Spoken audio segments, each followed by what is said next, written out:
This is something that has frustrated me throughout all of my training. Why are we doing all these tests on patients? And the answer is always, we do it because we have to. And I've seen not just where it adds to delays, but where it's actually caused harm. And so one example that stands out is I had a young 13-year-old patient. She was non-English speaking, so being translated through the brother who was there with her. And she was there with a rash. And this was a classic example of Stevens-Johnson syndrome.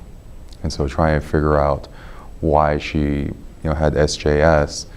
And it turns out that they had gone to a clinic and she complained of abdominal pain. And they diagnosed her with possible parasites in her stomach and gave her Bactrim. And Bactrim is known as one of those medications that is highly associated with SJS. And so it just did not make sense. Why would you put somebody on antibiotics for abdominal pain, for possible parasites, and why would you give Bactrim?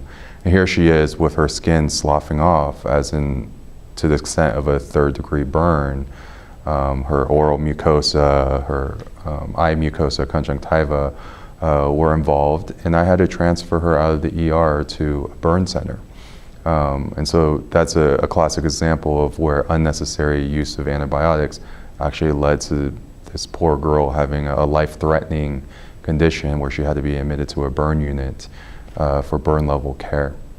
And so choosing wisely has really given me a definition and a very clear message and mission to align all those feelings that I had of frustration.